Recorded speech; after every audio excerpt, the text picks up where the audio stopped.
수요일 모닝 전략입니다. 유진투자증권 잠실지점의 우원명 부장과 말씀 나누겠습니다. 부장님 어서 오세요. 네, 안녕하십니까.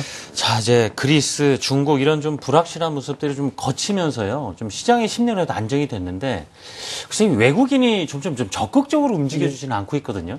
글쎄 실적 시즌 또 들어가다 보니까 조심스러워서 그럴까요? 어떻습니까? 네, 지금 뭐 말씀해 주신 대로 시장은 다행히 이제 그렉시트라는 어떤 최악의 결과를 맞이하지 않고 어쨌든 간에 뭐 최악이 아닌 선에서 일단 해결될 것으로 예상이 되면서 불확실성이 상당 부분 완화가 됐다고 볼 수가 있겠죠. 중국 시장 같은 경우도 뭐 잘 아시는 것처럼 이제 급락 후에 급등 뭐 이런 어떤 측면에서 이제 급격한 변동성을 보여줬었는데요. 뭐 아무래도 중국 같은 경우도 정책 당국이 적극적으로 개입을 하면서 시장 자체가 뭐 이를테면 이제 급한 불을 좀 끈 상황이다 이렇게 좀 이해하시면 될 것 같아요. 네. 특히 이제 중국 같은 경우는 대형주 중심의 그 MSCI 그 차이나 지수가 이제 저평가 매력에 부각되는 그런 지수 때까지도 이제 하락을 했었기 때문에 뭐 아무래도 또다시 이제 중국 시장의 급락세가 연출될 것으로 보이지는 않습니다. 뭐 아시는 것처럼 이번 급락으로 인해서 이제 MSCI 차이나 지수 같은 경우는 그 PER 대비해서 향후 1년간의 PER 대비해서 그러니까 주가 수익 비율을 말씀드리는 건데요. 이 부분이 9배 미만까지 하락을 했었죠. 그러다 보니까 아무래도 이 부분 같은 경우 이제 후광통 실시 이전까지도 이제 하락하는 그런 이제 하락세를 연출했었습니다. 다만 지금 상황에서 중국 시장을 좀 이야기를 말씀을 드린다면 이제 급락 후에 어떤 그 시기적인 불안정성이 아직까지 좀 남아 있다고 보여지고요. 또 한 가지 같은 경우는 역시 상하이 종합지수 같은 경우는 전체적으로 아직까지도 고평가 관련된 그런 논란들이 계속 여지가 있기 때문에 뭐 어떤 지금 상황에 안정성을 보이고 있지만은 뭐 향후에 어떤 시간이 좀 필요할 것으로 판단이 되고 더군다나 이제 중국 시장이 조금 더 상승으로 전환하기에는 여전히 더욱더 시간이 필요하다. 더더군다나 펀더멘탈의 개선 부분이 상당히 중요하다고 볼 수가 있겠는데요. 네. 중국 시장을 잠깐 좀 말씀을 좀 더 드려보면은 실제로 중국 시장 같은 경우는 뭐 잘 아시는 것처럼 그간 1년 동안에 상당 부분 주가가 많이 올랐죠. 이제 그럼에도 불구하고 이런 부분들이 중국의 어떤 경제 부분이나 아니면 우리나라 증시에 사실 별다른 영향을 미치지 못했거든요. 근데 그럼에도 불구하고 중국 시장이 많이 빠지다 보니까 우리나라 시장도 영향을 받는 이런 부분들 같은 경우는 상당히 이제 그 심리적인 측면이 강했다라고 볼 수가 있겠고요. 역시 이번 그 어떤 이런 상황을 통해서 이렇게 변동성이 커진 부분들 같은 경우는 역시 어떤 정책이나 아니면 뭐 유동성만 가지고 주가가 올랐을 경우에는 상당히 그 시장에 한계가 나타날 수밖에 없다. 이런 부분들은 역시 부메랑에 대해서 상당히 또 어려움을 초래할 수 있다는 그런 부분들을 여실히 보여줬다고 볼 수가 있겠는데요. 사실 말씀드린 것처럼 중국 시장 같은 경우는 어떤 지금의 흐름보다는 실제로는 어떤 중국 경제의 어떤 펀더멘탈 부분이 개선될 것인가라는 부분이 가장 중요하다고 볼 수가 있겠는데요. 네. 실질적으로 아직까지 중국 경제의 어떤 회복 시그널은 나타나지 않고 있죠. 뭐 그동안에 사실 중국 정부가 계속해서 여러 가지 어떤 그 부양과 관련된 조치들을 계속해서 내놓고 있는데요. 그러니까 이런 부분들, 그러니까 중국의 경기 부양 조치가 이제 하반기로 접어들었는데 하반기에 실질적으로 중국 경제에 어떤 모멘텀 내지는 어떤 그 긍정적인 영향을 줄 수 있을까라는 부분들이 실질적으로는 시장에 가장 큰 영향을 줄 것으로 판단이 됩니다.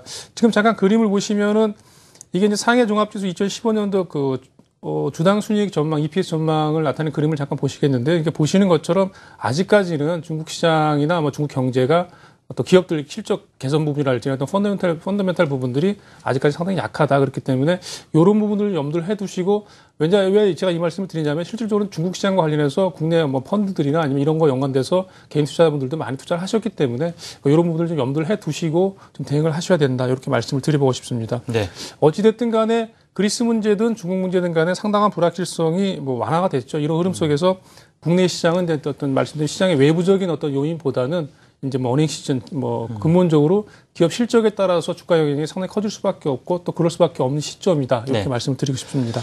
그렇다면 실적에 집중해서 기반을 해서 투자를 하셔야 될 텐데 일반 분들이 뭐 뉴스라든가 업황 분위기 보고 기업의 실적이 좋을 것 같다는 감도 잡으신 분들이 있지만 사실 자세히 어떤 그 속속들이 알기는 좀 어려운 부분도 있어요. 그래서 실적 좋은 기업들 좀 엄선할 수 있는 종목이라든가 업종이요. 좀 이 힌트 찾을 수 있는 기준 좀 제시해 주시면 좋겠는데요. 네.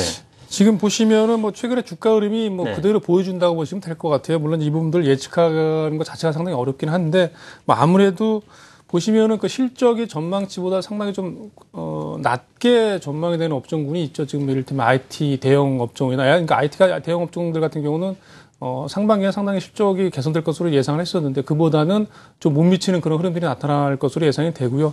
자동차 업종 역시 여러 가지 그 악재들로 인해서 초안 입장이 상당히 어렵죠. 그러다 보니까 역시 이제 2분기 실적이 나올 텐데 IT 관련 대형주나 자동차 업종 같은 경우는 전망치보다 좀 낮기 때문에 주가 흐름이 좀 부진할 수밖에 없다라는 부분을 좀 말씀드리고 싶고요. 또 한 가지 같은 경우는 조선 업종들 같은 경우는 주가 흐름을 보시면 상당히 많이 빠졌죠. 주가 하락이 계속 이어져 왔음에도 불구하고 역시 이 부분도 나름대로 실적 약세라는 부분이 주가에 이미 상당폭 반영이 됐다라고 치지만 여전히 향후의 어떤 그 낙폭 과대보다는 업황 개선 불투명성이 상당히 아직까지는 주가에 더 큰 영향을 주고 있다. 이런 부분들이 있겠습니다. 그렇기 때문에 말씀드리는 이런 업종들 같은 경우는 조금 더 주가를 좀 지켜볼 필요가 있다고 보여지고요. 반면 경기 민감 업종 중에서도 이를테면 철강 업종 중에서 여타 업종들을, 다른 업종들을 말씀을 드린다면 철강 업종들 같은 데서는 주가 바닥 형성 기대감이 나타나고 있는 업종들이 좀 나오고 있고요. 또 더더군다나 업종, 그러니까 업황 내지는 어떤 철근 생산 기업을 중심으로 해서 일부 쇼티지 이런 언급들도 있기 때문에 같은 업종 내에서도 이를테면 말씀드린 대로 종목별로 좀 차별화가 나타나는 그런 흐름들을 예상을 할 수가 있겠습니다. 특히 최근에 어떤 제약 바이오 업종들 같은 경우는 잘 아시는 것처럼 주가 등락 변동성이 상당히 커지고 있는데요. 아무래도 주가가 오른 만큼 그 오른 만큼의 어떤 실적이 나오냐를 비교하는 그런 시점에 놓여 있기 때문에 변동성은 계속해서 커질 수밖에 없다. 하지만 제약 바이오 업종 같은 경우는 실적이 되는 종목들 같은 경우는 급락 이후에 다시 또 시장의 관심을 받고 있는 상황이기 때문에 실적에 따라서 종목별로 역시 마찬가지로 제약 바이오 업종들은 차별화되는 그런 흐름에 있다. 그렇기 때문에 실적이 좀 되는 종목들은 여전히 관심을 가질 필요가 있다고 보여지고요. 네. 또 마지막으로 최근에 보시면은 포스트 제약 바이오 업종에 대한 그 이야기들이 많이 있습니다. 그러니까 제약 바이오 업종 이후에 과연 시장에서 어떤 업종을 중심으로 해서 조금 더 어떤 유동성 효과가 나타날까? 그와 연관돼서 이야기되는 업종들 같은 경우가 하반기에 실적 개선을 좀 기대할 수 있는 업종이 이를테면 게임 업종이나 아니면 일부 엔터테인먼트 관련된 업종들에 관한 이야기들이 있기 때문에 역시 이런 업종들을 중심으로 해서 수급 변화를 체크하시면서 조금 접근해 보시는 전략이 맞다라고 보여지는데요. 네. 그런 측면에서 잠깐 이제 관심을 가져보실 만한 종목을 오늘도 몇 개를 준비를 해봤습니다. 보시면은 일단 말씀드린 철강 업종 중에서 포스코 같은 경우가 최근에 주가 흐름이 상당히 낙폭이 컸었는데요. 저는 개인적으로 조금 바닥을 다지는 그런 흐름들이 나타나고 있기 때문에 그와 연관돼서 낙폭 과대라는 측면에서 좀 관심을 가지실 필요가 있다고 보여지고요. 지난주에 언급을 드렸던 LS 같은 종목도 역시 저점 매수가 유효하다. 이런 부분들을 말씀드리고 싶습니다. 기타 중소형주공 관련해서는 말씀드린 그 엔터테인먼트 관련 업종 중에 YG엔터 같은 종목이 실적이 나름대로 상당히 개선이 되면서 수급도 비교적 탄탄하게 이어지는 그런 흐름들이 있고요. 또 제약주 중에서는 안국약품이라는 종목이 나름대로 어떤 실적 개선 기대감이 있습니다. 그리고 여러 가지 좀 재료도 있기 때문에 그와 연관돼서 말씀드린 이런 내용들을 좀 참고를 해보시면서 조금 주가 흐름들을 좀 면밀하게 보시고 대응을 해보시라고 말씀을 드리고 싶습니다. 네. 관심 가져보실 만한 4개 종목 소개까지 들어봤습니다. 유진투자증권 잠실지점의 우원명 부장이었습니다. 부장님.